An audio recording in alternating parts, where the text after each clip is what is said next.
ए study point के YouTube channel पर आप सभी मित्रों का पुनः स्वागत है। जीव विज्ञान की इस वीडियो श्रृंखला के अंदर अपन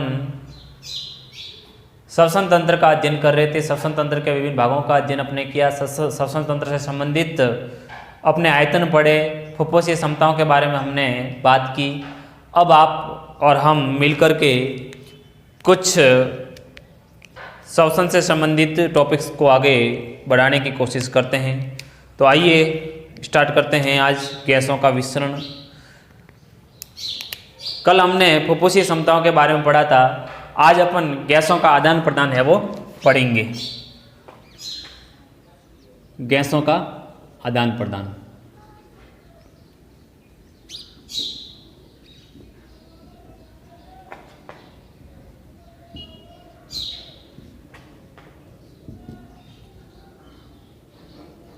एक्सचेंज ऑफ गैसेज।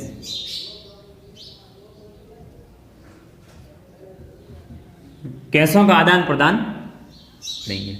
ध्यान दीजिए, ये जो टॉपिक है आरबीएससी का कोई भी स्टूडेंट, आरबीएससी बोर्ड का स्टूडेंट अगर पढ़ रहा है तो उसके कोर्स में, उसके सिलेबस में ये टॉपिक नहीं है। ठीक है, आगे मैं टॉपिक पूरा करवाने के बाद में रोगों से संबंधित बात करूंगा। सबसे संबंधित रोग वो भी आरबीएससी के स्टूडेंट के लिए हटा दिए गए हैं इस साल की बात कर रहे हैं। ठीक है, केवल और केवल ये टॉपिक एनसीईआरटी पढ़ रहे हैं, एनसीईआरटी पढ़ने वाले स्टूडेंट के लिए। ठीक है, ओके।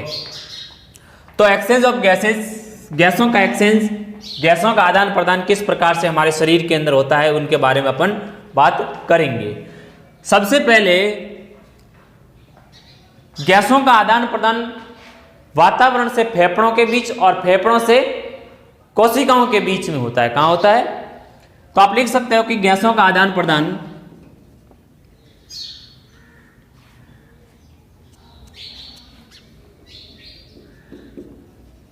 गैसों का आदान प्रदान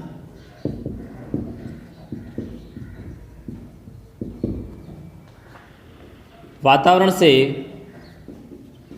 कोशिकाओं व कोशिकाओं से ऊतकों के मध्य होता है। ऊतकों के मध्य होता है और ये श्वसन की प्रक्रिया के फलस्वरूप ऊतकों से, फेफड़ों से, कोशिकाओं से फेफड़ों में, कोशिकाओं से रक्त नलिकाओं के अंदर सामान्य विसरण की क्रिया के द्वारा होता है। श्वसन की क्रिया सामान्य विसरण की क्रिया द्वारा संपन्न होता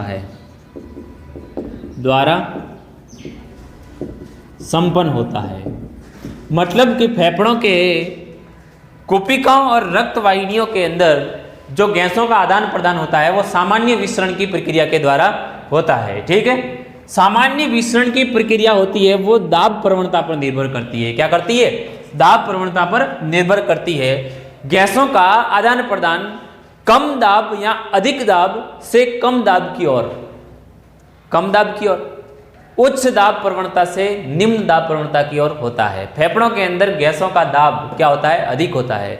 इसकी वजह से कार्बन डाइऑक्साइड, जैसे मान लो आप अध्ययन कर रहे हो, जैसे ऑक्सीजन है, ऑक्सीजन का दाब जब श्वसन की क्रिया करते हैं तो फेफड़ों में ज़्यादा रहता है।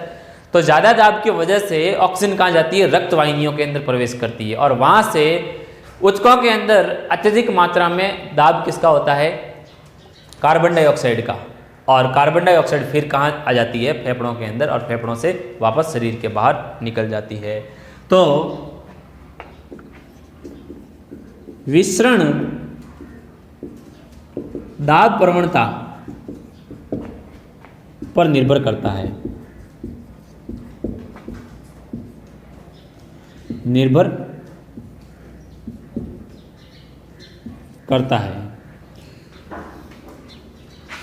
वायु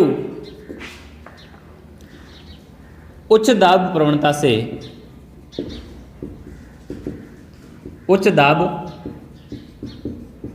प्रवणता से निम्न दाब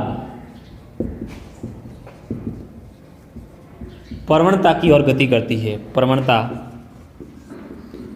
की ओर गति करती है। ठीक है, तो इस चीजों को आप है वो ध्यान रखोगे। अब है श्वसन को प्रभावित करने वाले कारकों के बारे में अपन बात करते हैं। श्वसन को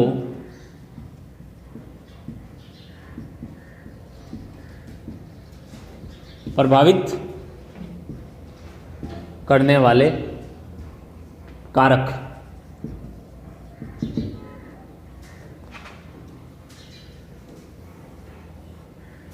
श्वसन को प्रभावित करने वाले कारकों की अपन बात करें तो सबसे ज्यादा जो श्वसन की क्रिया को प्रभावित करता है वो कारक होता है गैसों का आंशिक दबाव। क्या होता है? गैसों का आंशिक दाब। तो पहला कारण है, पहला कारक की बात करते हैं, गैसों का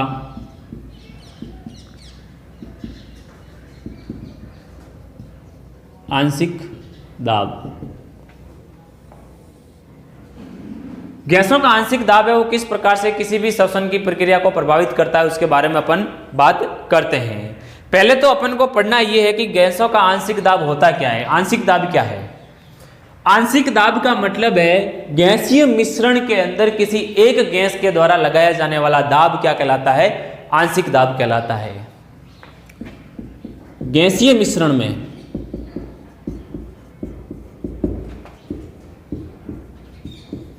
किसी एक गैस द्वारा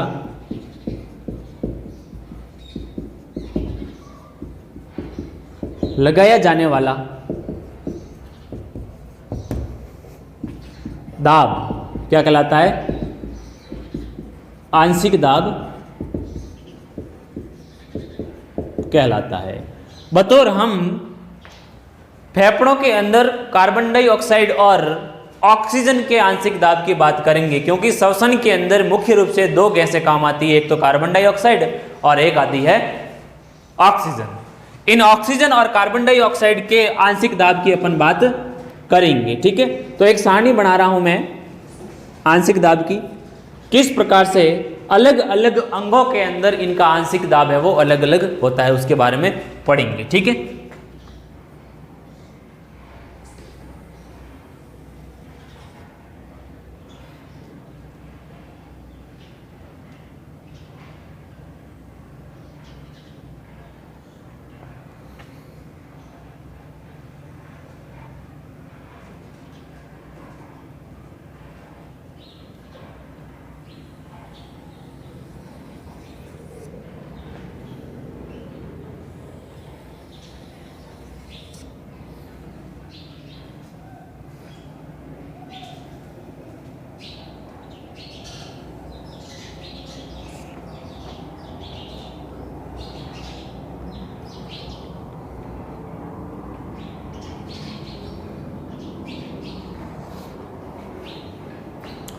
इसके अंदर सबसे पहले अपन बात करेंगे कार्बन डाइऑक्साइड और ऑक्सीजन के आंशिक दाब की।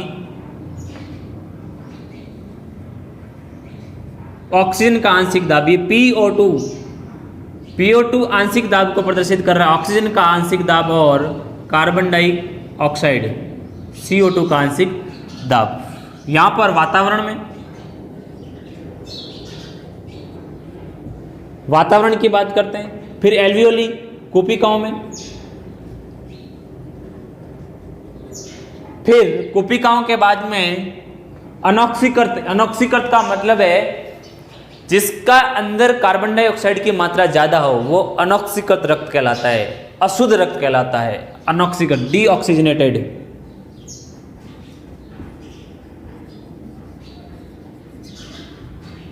इस सारणी को अपन थोड़ा बड़ा बना देते हैं ताकि क्या है आपको दिखाई है वो स्पष्ट दिखाई दे। ठीक है, इधर बना देते हैं सारणी को, इसको इधर बना देते हैं। ठीक है, इधर बना देते हैं।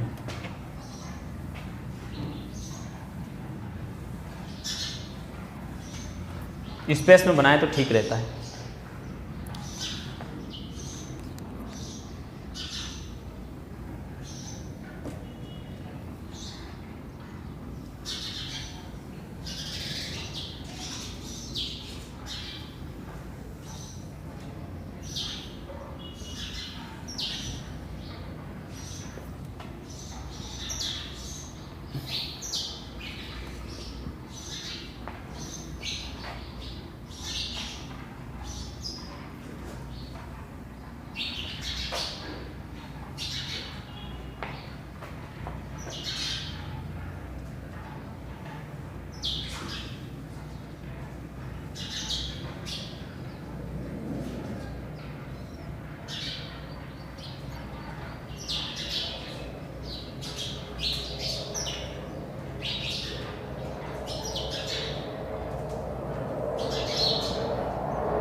ठीक है। इधर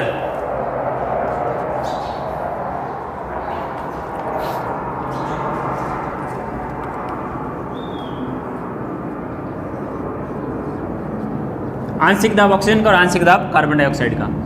यहां पर अपन वातावरण में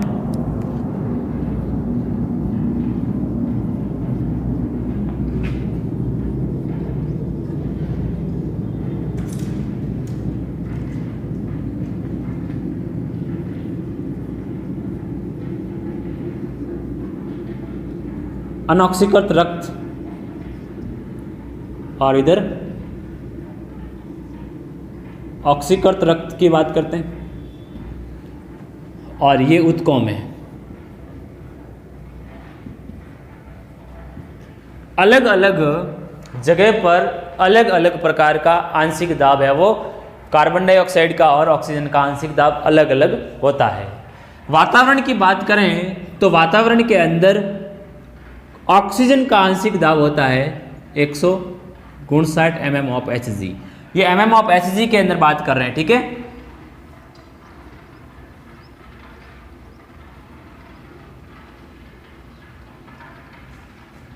वैल्यू दी हुई है वो mm ऑफ Hg में है, ठीक है।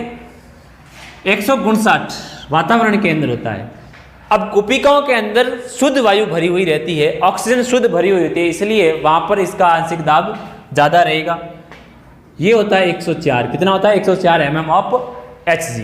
अब अनऑक्सीकृत रक्त के अंदर मैंने कहा, अनऑक्सीकृत का मतलब ये हुआ कि उसके अंदर कार्बन डाइऑक्साइड की मात्रा ज्यादा है। क्या है?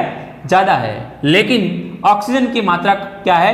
कम है। तो ऑक्सीजन का आंशिक दाब क्या होगा? उसके अंदर कम होगा, और वो होता है 40 mm ऑफ Hg। कितना होता है? 40 mm ऑफ Hg। फिर ऑक्सीकृत रक्त के अंदर ऑक्सीजन अधिक मात्रा में है, तो ऑक्सीजन का आंशिक दाब वहां पर क्या होगा? अधिक होगा। वो होता है लगभग 95 mm of Hg। 95 mm of Hg। और ऊतकों के अंदर ऑक्सीजन का आंशिक दाब इसलिए कम होगा क्योंकि ऊतकों के अंदर उप उत्पाद के रूप में क्या बनती है? कार्बन डाइऑक्साइड बनती है, इसलिए इसका आंशिक दाब कितना होता है? 40 mm ऑफ Hg होता है, ठीक है। अब कार्बन डाइऑक्साइड का आंशिक दाब की बात करें तो कार्बन डाइऑक्साइड का आंशिक दाब होता है, वातावरण के अंदर इसकी मात्रा कितनी थी? 0.3% होती है, ठीक है। और कोशिकाओं के अंदर ये कम होता है ऑक्सीजन की तुलना में। आंशिक दाब कोशिकाओं के अंदर कार्बन डाइऑक्साइड का आंशिक दाब ऑक्सीजन की आंशिक दाब की तुलना में क्या होता है? कम होता है, और वो कितना होता है? 40 mm ऑफ Hg होता है। फिर अनऑक्सीकृत रक्त में कितना होगा? ज्यादा होगा। क्यों? क्योंकि अनऑक्सीकृत में कार्बन डाइऑक्साइड की मात्रा क्या होती है? ज्यादा होती है, तो लगभग 45 mm ऑफ Hg के आसपास यहाँ पर होता है। ऑक्सीकृत रक्त में वापस कम, क्योंकि ऑक्सीकृत में ऑक्सीजन का आंशिक दाब ज्यादा होगा 40, और ऊतकों के अंदर वापस ज्यादा 45 mm ऑफ Hg। ये सारणी आपको पूरी की पूरी याद करनी पड़ेगी। देखो थोड़ा चित्र से अपन समझने की कोशिश करते हैं, आपको समझ में आ जाए तो। इसको मैं मिटा रहा हूं उधर, ताकि एक डायग्राम और अपन बना सकें। एक डायग्राम से इन आंशिक दाबों को समझने की कोशिश करते हैं, ठीक है।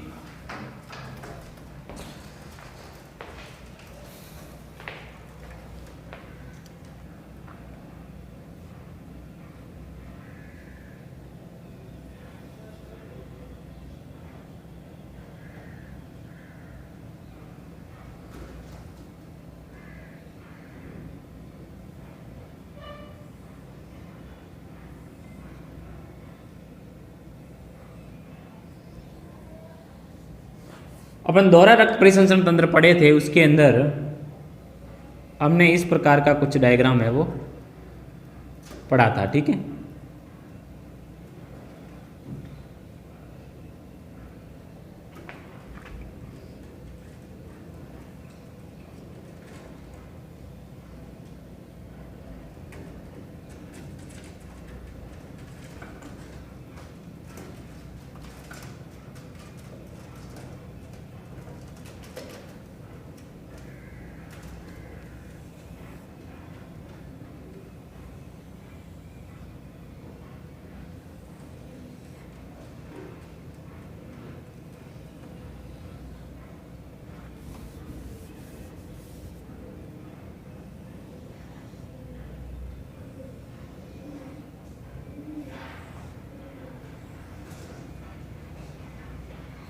थोड़ा सा वो डायग्राम से समझने की कोशिश करते हैं। इधर ध्यान दो, यहाँ से रक्त किधर आता है, इधर आता है, यहाँ से रक्त ऊतकों में, ऊतकों से अशुद्ध रक्त वापस हृदय में, हृदय से अशुद्ध रक्त वापस फेफड़ों में शुद्ध होने के लिए। ठीक है, यहाँ पर देखते हैं अपन, ये जो फेफड़े हैं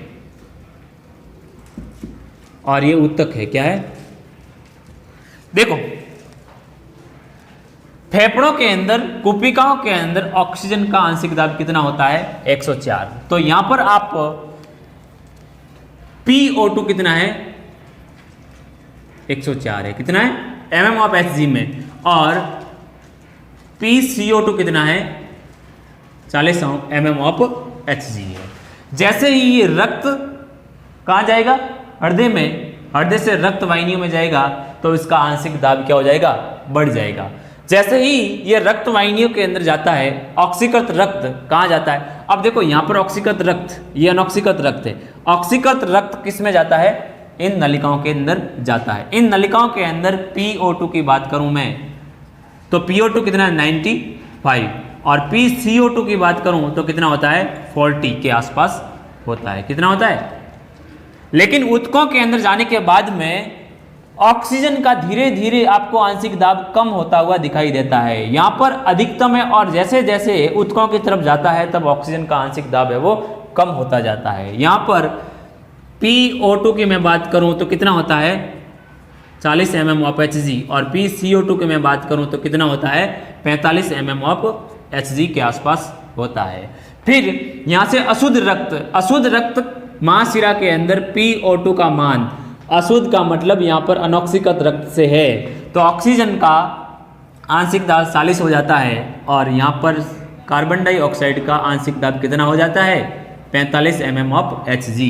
अब यहाँ पर आपको देखोगे तो ये उधर आने के बाद में इधर कार्बन डाइऑक्साइड का आंशिक दाब बढ़ रहा है, जबकि ऑक्सीजन का आंशिक दाब क्या हो रहा है, कम होता जा रहा है। ठीक है, इसके बाद ऊपर की तरफ बढ़ते हैं, यहाँ से फेफड़ों की तरफ जाते हैं, तब वापस है वो ऊतकों के, फेफड़ों के अंदर किसका आंशिक दाब बढ़ रहा है, कार्बन डाइऑक्साइड का आंशिक दाब आपको कम दिखाई दे रहा है, और ऑक्सीजन का आंशिक दाब अधिक दिखाई दे रहा है, क्योंकि फेफड़ों में कुपिकाओं के द्वारा ऑक्सीजन को अत्यधिक मात्रा में भरा जाता है। तो इन चीज़ों को आप है वो ध्यान दोगे। ठीक है, ये आंशिक दाब से संबंधित कुछ चित्र थे जो आप समझ चुके होंगे। ठीक है, डिफिकल्ट कुछ नहीं है, डिफिकल्ट कुछ नहीं होता है। आपको लग रहा है कि ये चीज डिफिकल्ट है, तो डिफिकल्ट नहीं है। ठीक है, ये है गैसों के श्वसन को प्रभावित करने वाला मुख्य कारक, गैसों का आंशिक दाब। इसके बाद दूसरा जो मुख्य कारक आता है वो होता है गैसों की घुलनशीलता। कौन सा आता है, गैसों की घुलनशीलता। मैं इसको मिटा रहा हूं। ठीक है, गैसों की घुलनशीलता।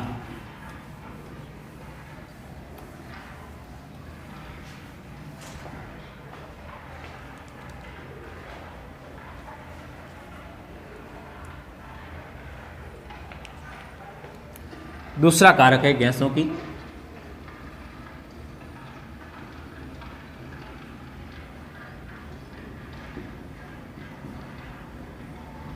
घुलनशीलता। देखो इधर ध्यान दें, श्वसन को प्रभावित करने वाला यह भी मुख्य कारक होता है गैसों की घुलनशीलता। देखो कार्बन डाइऑक्साइड होती है वो ऑक्सीजन की तुलना में 20 से 25 गुना ज्यादा रक्त के साथ में घुलनशील होती है। क्या होती है, रक्त के साथ में 20 से 25 गुना ज्यादा कार्बन डाइऑक्साइड घुलनशील होती है ऑक्सीजन की अपेक्षा। अपन बात कर रहे हैं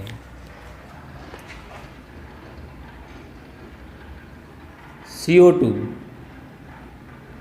यहाँ रक्त में ऐसे लिखो, रक्त में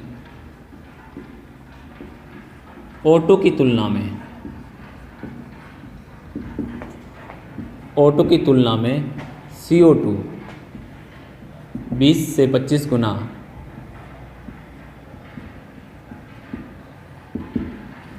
अधिक घुलनशील होती है।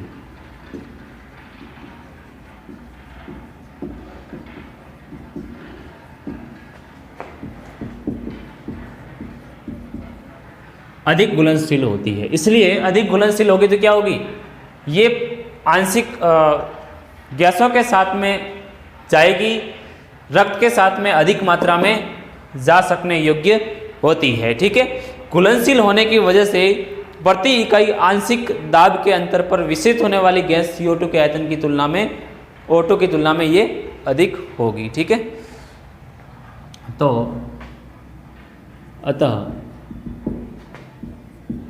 प्रति मिलीलीटर या ml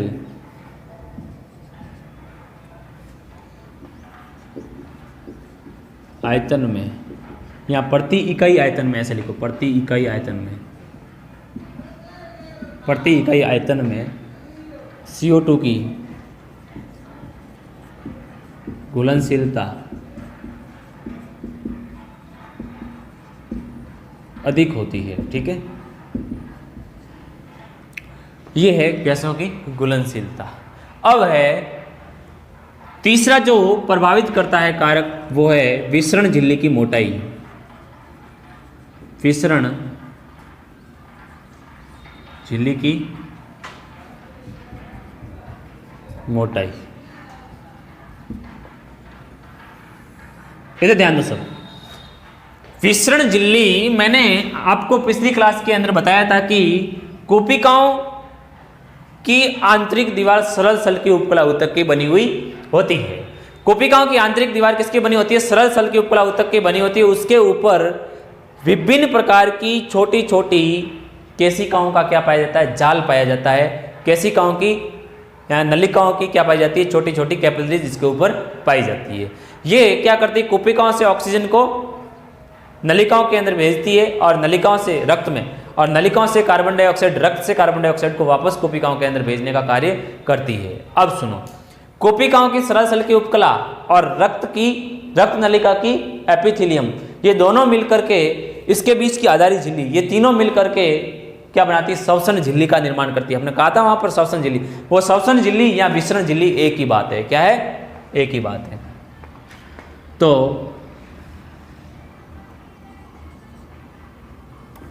विसरण झिल्ली, इधर लिखो विसरण,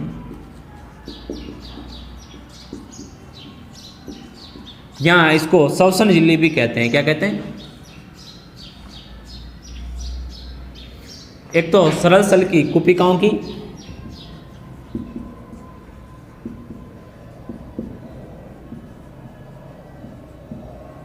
सरल सल की उपकला ऊतक,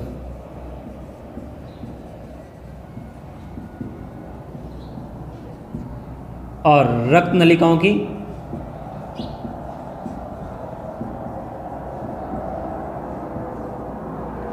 एंडोथीलियम। कौन सी? एंडोथीलियम।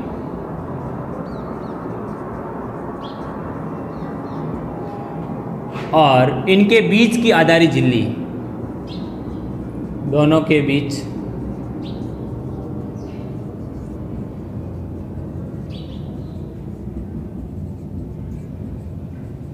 आधारी झिल्ली, तीनों मिलकर के क्या बनाती है? विसरण झिल्ली का निर्माण करती है।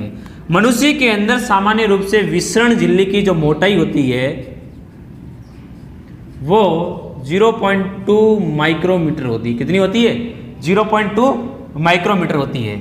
जितनी ज्यादा विसरण झिल्ली मोटी होगी उतना ही विसरण क्या होगा? कम होगा। जितनी ही कम विसरण झिल्ली की मोटाई होगी उतनी ही विसरण की प्रक्रिया आसानी से संभव होगी। ठीक है, तो विसरण झिल्ली की मोटाई भी गैसों के आदान प्रदान या श्वसन को प्रभावित करने का एक मुख्य कारक है। ठीक है, ये तो कुछ जो तीन मुख्य रूप से कारक थे जो गैसों के आदान प्रदान को परिवहन करने के लिए प्रभावित कर रहा था। अब अपन पढ़ेंगे विसरण से संबंधित कुछ प्रक्रियाओं को, गैसों के परिवहन को पढ़ने की कोशिश करेंगे। ठीक है, गैसों का परिवहन इंपॉर्टेंट टॉपिक आ रहा है। अब गैसों का परिवहन, किस प्रकार से विसरण की प्रक्रिया के द्वारा गैसें हैं वो अलग अलग तरीके से शरीर के अंदर प्रवेश करती है, किस रूप में ये शरीर के अंदर जाती है और किस रूप में ये शरीर के द्वारा उपलब्ध करवाई जाती है, उसके बारे में पढ़ेंगे।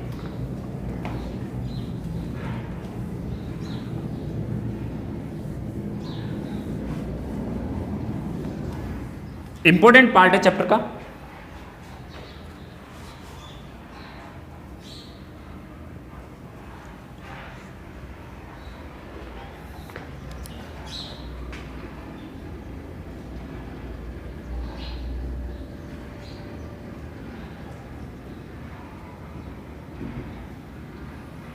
गैसों का परिवहन, गैसों में मुख्य रूप से ऑक्सीजन का परिवहन और कार्बन डाइऑक्साइड के परिवहन की अपन बात करेंगे, ठीक है। तो सबसे पहले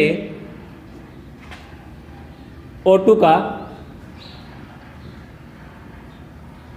परिवहन, हमारे शरीर के अंदर ऑक्सीजन का परिवहन किस प्रकार से होता है उसके बारे में पढ़ते हैं। तो देखें तो कि ऑक्सीजन का जो परिवहन होता है हमारे शरीर के अंदर दो तरीकों से हो सकता है। कितने तरीकों से? दो तरीकों से हो सकता है। पहला तरीका तो यह है कि प्लाज्मा के अंदर घुलित अवस्था में हो। पहला तरीका कौन सा है? प्लाज्मा के अंदर घुलित अवस्था में। और दूसरा तरीका है ऑक्सी हीमोग्लोबिन के द्वारा। ऑक्सी हीमोग्लोबिन क्या है? हमने रक्त के अंदर, हमने रक्त परिसंचरण तंत्र के अंदर हमने ये पढ़ा था कि ऑक्सी हीमोग्लोबिन होता है, ये ऑक्सीजन को क्या करता है? कैरी करने का कार्य करता है, ऑक्सीजन को ऊतकों तक पहुंचाने का कार्य करता है। कौन? Oxy haemoglobin. तो सबसे पहले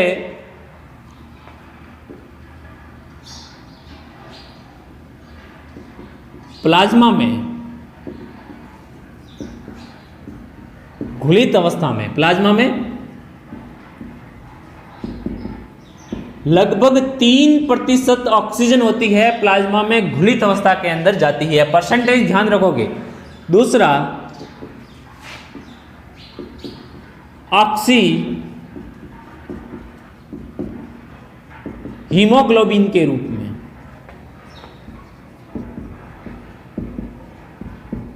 97% ऑक्सीजन का परिवहन होता है, वो ऑक्सी हीमोग्लोबिन के रूप में होता है। किस रूप में होता है? ऑक्सी हीमोग्लोबिन के रूप में। रक्त में आरबीसी के अंदर पाया जाता है हीमोग्लोबिन। क्या पाया जाता है? हीमोग्लोबिन। इस हीमोग्लोबिन का मुख्य कार्य क्या होता है? ऑक्सीजन को ऊतकों तक पहुंचाने का कार्य होता है। ये हीमोग्लोबिन ऑक्सीजन के साथ में जुड़ करके एक अस्थायी यौगिक का निर्माण करता है, जिसको कहा जाता है ऑक्सी हीमोग्लोबिन। क्या कहते हैं? इसको कहा जाता है ऑक्सी हीमोग्लोबिन। Oxy haemoglobin.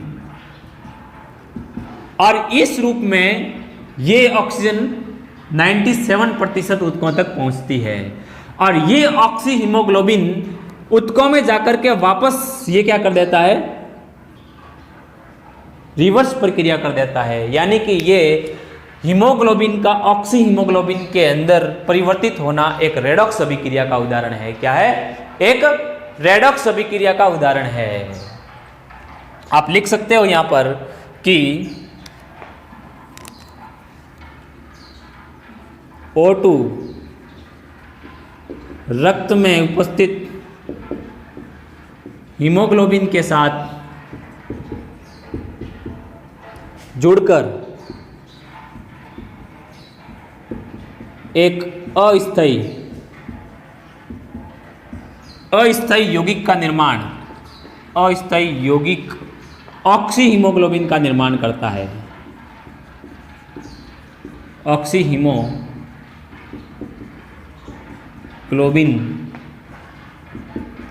का निर्माण करता है और ऊतकों में जाकर ये ऑक्सीजन क्या हो जाती है? अलग हो जाती है और वहां से कार्बन डाइऑक्साइड के साथ में जुड़ जाती है और हीमोग्लोबिन के साथ में। ठीक है, Sb के साथ O2 का संयोजन व वियोजन एक रेडॉक्स रिएक्शन या रेडॉक्स अभिक्रिया का उदाहरण है। रेडॉक्स अभिक्रिया का उदाहरण है। तो ऑक्सीजन क्या करती है? फेफड़ों के अंदर एक अस्थायी यौगिक का निर्माण करती है और ये अस्थायी यौगिक क्या होता है, ऑक्सी हीमोग्लोबिन होता है। और यही ऑक्सी हीमोग्लोबिन क्या करता है, ऊतकों के अंदर जाकर के अलग हो जाता है और ऊतकों के अंदर जाकर के ये क्या करता है, कार्बन डाइऑक्साइड को जोड़ देता है इसके साथ में। ठीक है, अब एक जो इंपॉर्टेंट चीज आपको मैं बताने जा रहा हूं वो ये है कि इस ऑक्सी हीमोग्लोबिन के निर्माण को प्रेरित करने वाला मुख्य कारक होता है ऑक्सीजन का आंशिक दाब। क्या होता है, ऑक्सीजन का आंशिक दाब। तो आप यहां पर लिख सकते हो कि ऑक्सी हीमोग्लोबिन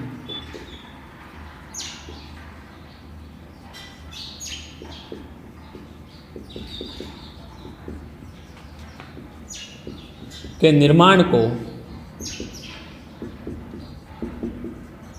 प्रेरित करने वाला मुख्य कारक है ऑक्सीजन का आंशिक दाब। ऑक्सीजन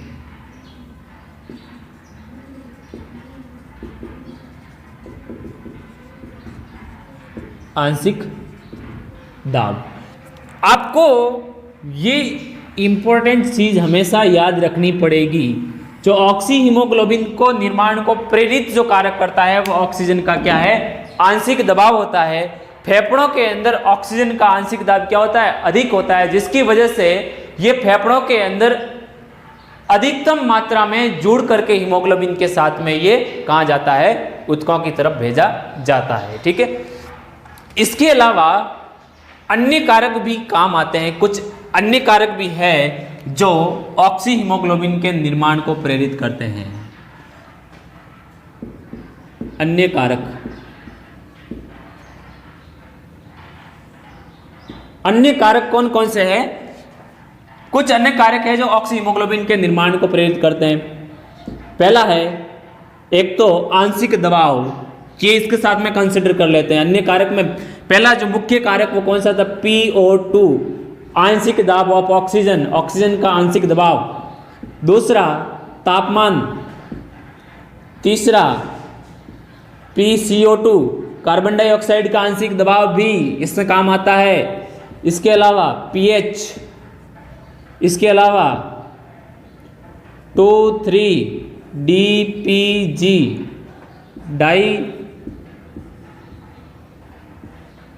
फॉस्फो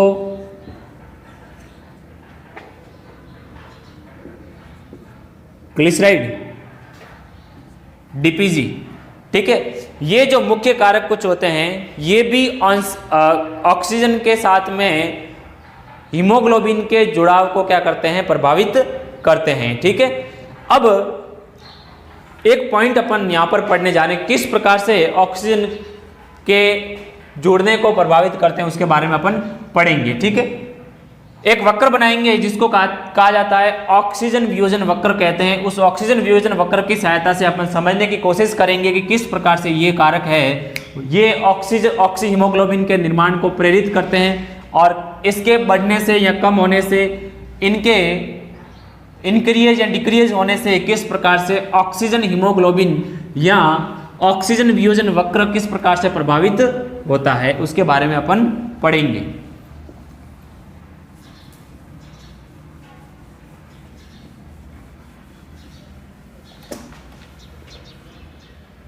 हमने क्या कहा, हमने कहा कि कुछ अन्य कारक भी है, कुछ कारक है जो ऑक्सी हीमोग्लोबिन के निर्माण को क्या करते हैं, प्रभावित करते हैं। तो किस प्रकार से प्रभावित करते हैं अपन देखते हैं। कुपिकाओं के अंदर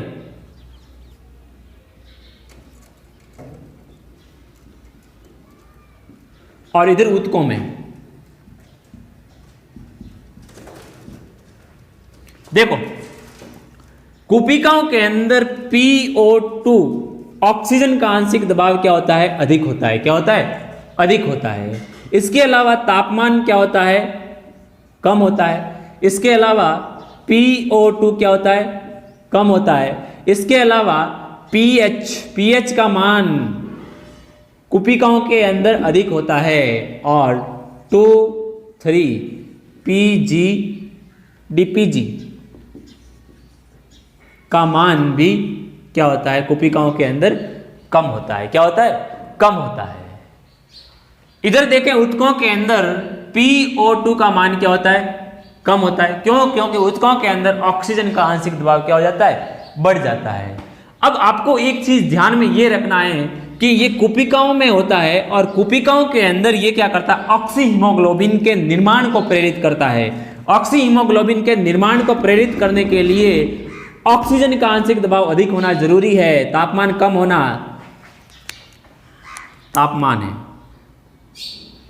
तापमान कम होना, कार्बन डाइऑक्साइड, ये कार्बन डाइऑक्साइड का आंशिक दबाव है, कार्बन डाइऑक्साइड का आंशिक दबाव कम होना जरूरी है, पीएच का मान अधिक होना और 2,3 डीपीजी का मान भी कम होना जरूरी है। ये क्या करता है, ये हीमोग्लोबिन के साथ में ऑक्सीजन के जुड़ने को प्रेरित करता है और HbO2 के निर्माण को क्या करता है, ये प्रेरित करने का काम करता है।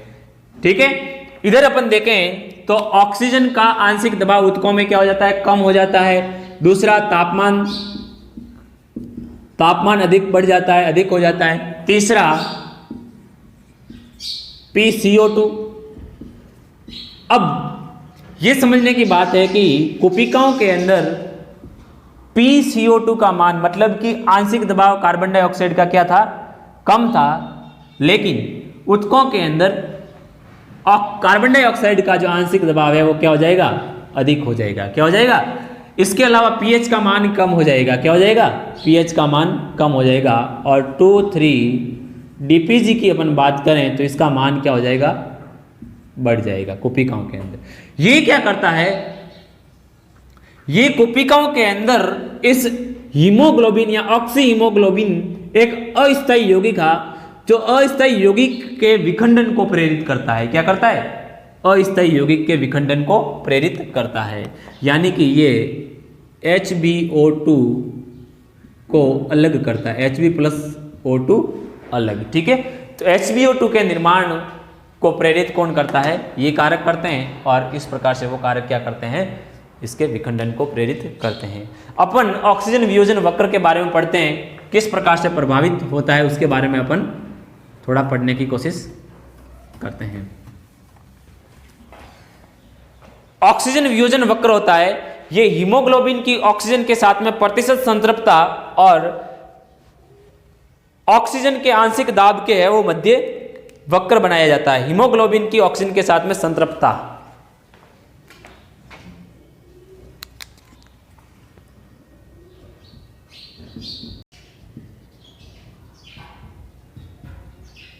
वियोजन वक्र। ठीक है,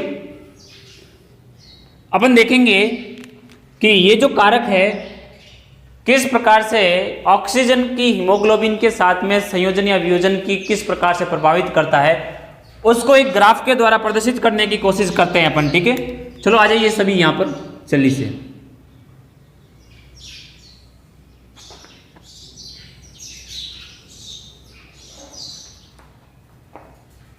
सामान्यतः अपन ग्राफ की बात करें तो हीमोग्लोबिन की O2 के साथ प्रतिशत संतृप्तता,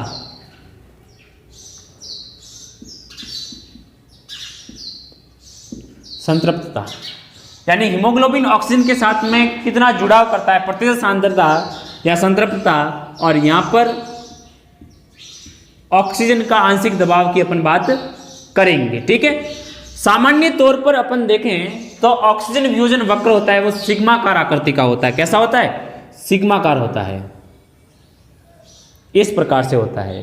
जैसे जैसे ऑक्सीजन का आंशिक दबाव बढ़ता है वैसे वैसे हीमोग्लोबिन ऑक्सीजन के साथ में अत्यधिक मात्रा में जुड़ता जाता है। ठीक है, और एक स्थिति ऐसी आती है जहां पर जाकर के ये पीक लेवल पर क्या होता है,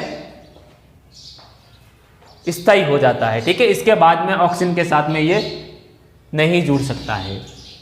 लेकिन हमने कहा कि ये दो तरीके के कारक है जो ऑक्सीजन की सांद्रता या हीमोग्लोबिन की ऑक्सीजन के साथ में जोड़ने की क्षमता को क्या करता है, प्रभावित करने का कार्य करता है, यानी कि ऑक्सी हीमोग्लोबिन के निर्माण को प्रभावित करते हैं। ये दो कारक है, कितने, दो कारक है। उन कारकों की अपन बात करें तो सबसे पहले PO2, जैसे PO2 बढ़ता है तब, और जब pH बढ़ती है तब ऑक्सी हीमोग्लोबिन के निर्माण को प्रेरित किया जाता है, तब ये जो आपको ऑक्सीजन वियोजन वक्र है इधर की ओर है वो खिसकता हुआ प्रदर्शित होता है।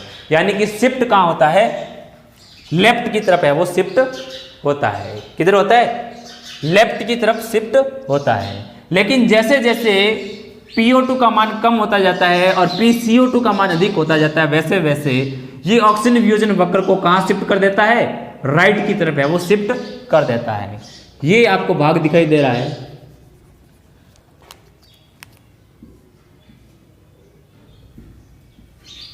लेफ्ट है, और ये वाला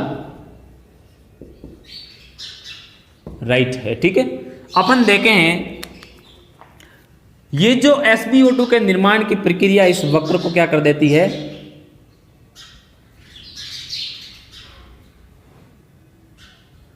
राइट में है वो क्या कर देती है, शिफ्ट कर देती है।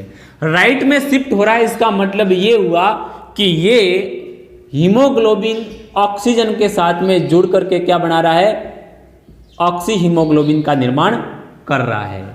लेकिन जैसे ही ये ऑक्सीजन हीमोग्लोबिन कहाँ पहुंचता है, ऊतकों के अंदर पहुंचता है, तो वहां पर ऑक्सीजन का आंशिक दबाव क्या हो जाता है, कम हो जाता है, और CO2 का आंशिक दबाव अधिक हो जाता है, जिससे ये कर्व कहाँ खिसक जाता है, राइट की ओर खिसक जाता है। ठीक है,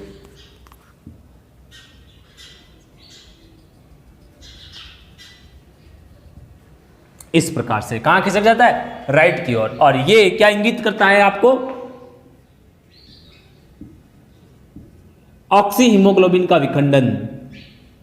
हीमोग्लोबिन अलग हो जाता है और ऑक्सीजन इसके अंदर अलग हो जाता है। SbO2 का विखंडन प्रेरित करता है।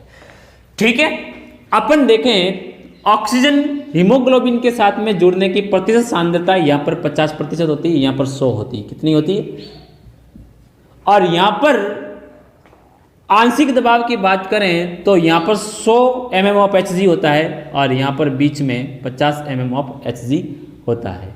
इधर अपन P50 वैल्यू की यानी कि 50% ऑक्सीजन की सांद्रता हीमोग्लोबिन के साथ में जुड़ने की वैल्यू देखें तो कितने ऑक्सीजन के आंशिक दबाव पर होती है, ये बात करें तो लगभग अपन को इस प्रकार का एक क्राइटेरिया मिलता है। लगभग आपको ये वैल्यू 30 पर मिलती है। कितने पर, 30 पर मिलती है। तो यहां पर आपको P50 वैल्यू 50%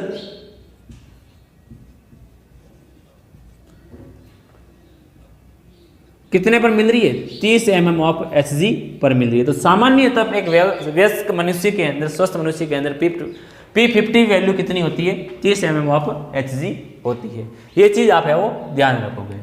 ठीक है, P50 वैल्यू की अपन बात करें तो ये क्या होती है, हीमोग्लोबिन की O2 के साथ प्रतिशत सांद्रता या प्रतिशत संतृप्तता के व्युत्क्रमानुपाती होती है। Hb की O2 के साथ प्रतिशत संतृप्तता, इसकी क्या होती है, व्युत्क्रमानुपाती होती है। इस चीज को आप ध्यान में रखोगे। ठीक है, तो इस प्रकार से ये जो वियोजन वक्र है किस प्रकार से, अच्छा एक चीज और, फिटस का जो हीमोग्लोबिन होता है, फिटस का मतलब है माता के शरीर के अंदर जो भ्रूण होता है उसको फिटस कहा जाता है। माता के शरीर के अंदर जो फिटस होता है उसके हीमोग्लोबिन की ऑक्सीजन के साथ में बंधुता होती है वो कई गुना ज़्यादा होती है, बहुत अधिक होती है। यानी कि फिटस की ऑक्सीजन के साथ में बंधुता अधिक होती है। क्या होती है, अधिक होने का कारण क्या है, अपन पढ़ते हैं। डिफिकल्ट कुछ नहीं है। आप सोच रहे हो कि सर मुझे डिफिकल्ट लग रहा है, मुझे प्रॉब्लम हो रही है, मुझे सर समझ में नहीं आ रहा है, तो ज़्यादा कोई डिफिकल्ट नहीं है। क्योंकि आप डिफिकल्ट समझ रहे हो इसका मतलब ये है कि आपको समझ में नहीं आ रहा है या आप कोशिश नहीं कर रहे हो। जो भी प्रोसेस आपको थोड़ा डिफिकल्ट लग रहा है तो उसको समझने की कोशिश कीजिए, क्योंकि अपन देखें तो जिंदगी भी क्या है, डिफिकल्ट है। आपने इसको जिंदगी के दांव को खेल करके समझ करके नहीं खेला तो ये भी आपको डिफिकल्ट लगेगी। जिंदगी के हर पड़ाव डिफिकल्ट है। क्या है? जिंदगी के एक एक पड़ाव क्या है, डिफिकल्ट है। क्योंकि कल एक झलक जिंदगी को देखा, कल एक झलक जिंदगी को देखा, वो राहों पे मेरी गुनगुना रही थी।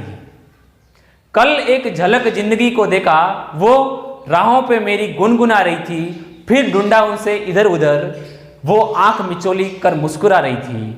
एक अरसे के बाद आया मुझे करार, वो सहला के मुझे सुला रही थी। हम दोनों क्यों खपा हैं एक दूसरे से, हम दोनों क्यों खपा हैं एक दूसरे से। मैं उसे और वो मुझे समझा रही थी, मैं उसे और वो मुझे समझा रही थी। मैंने पूछ लिया क्यों इतना दर्द दिया कमबख्त तूने, मैंने पूछ लिया क्यों इतना दर्द दिया कमबख्त तूने।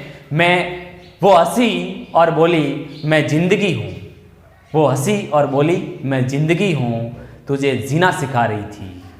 इसलिए जिंदगी भी एक डिफिकल्ट है।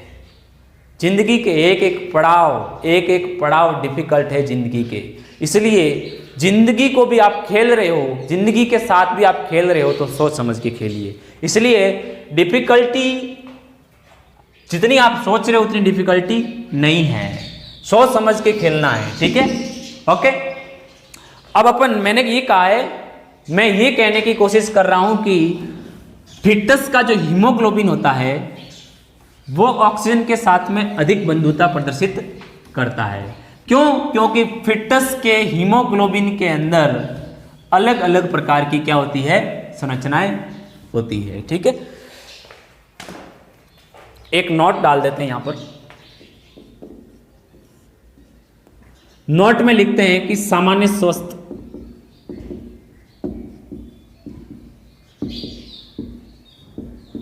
मनुष्य की P50 वैल्यू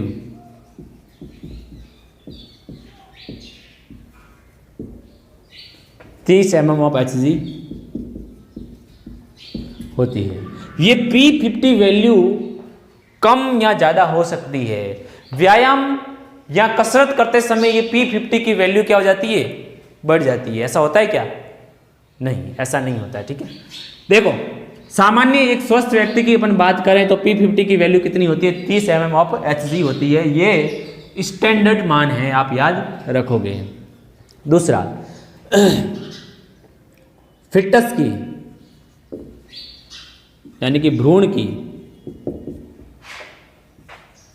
हीमोग्लोबिन माता की हीमोग्लोबिन की अपेक्षा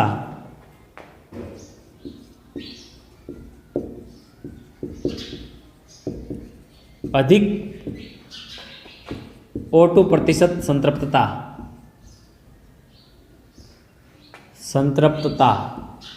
प्रदर्शित करता है।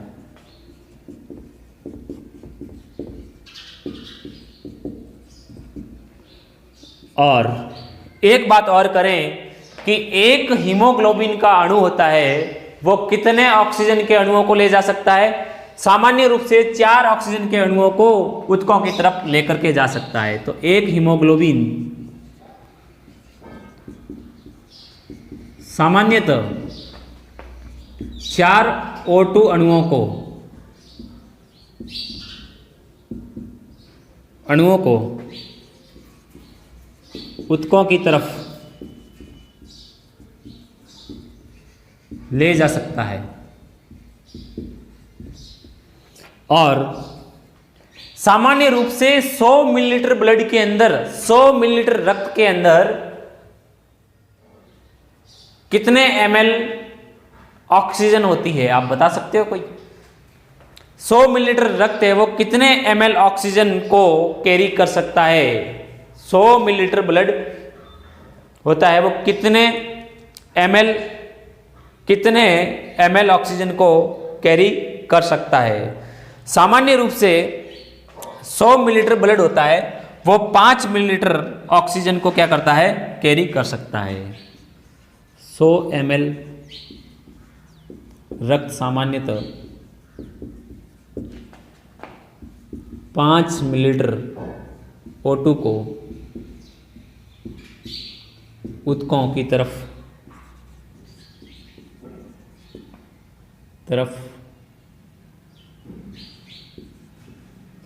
ले जा सकता है, परंतु ये 100 ml ब्लड सामान्य स्वस्थ मनुष्य के अंदर सामान्य क्रिया करते समय 5 मिलीलीटर रक्त ले जा सकता है, लेकिन व्यायाम और कसरत के समय ये 100 ml ब्लड होता है वो 15 मिलीलीटर ऑक्सीजन को ऊतकों की तरफ ले जा सकता है। ठीक है, परंतु शारीरिक व्यायाम के समय 100 ml रक्त 15 ml O2 को ऊतकों तक पहुंचा सकता है।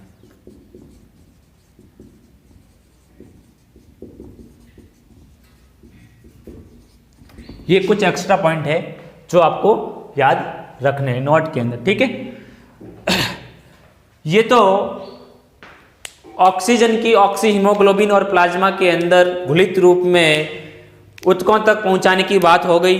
अब अपन कल पढ़ेंगे कार्बन डाइऑक्साइड को किस तरीके से है वो ऊतकों तक पहुंचाया जाता है, किस प्रकार कार्बन डाइऑक्साइड को ऊतकों से फेफड़ों की तरफ पहुंचाया जाता है। ठीक है, इसके बारे में कल अपन पढ़ेंगे। इसको ध्यान से पढ़ना और इससे संबंधित क्वेश्चन है वो सॉल्व करना।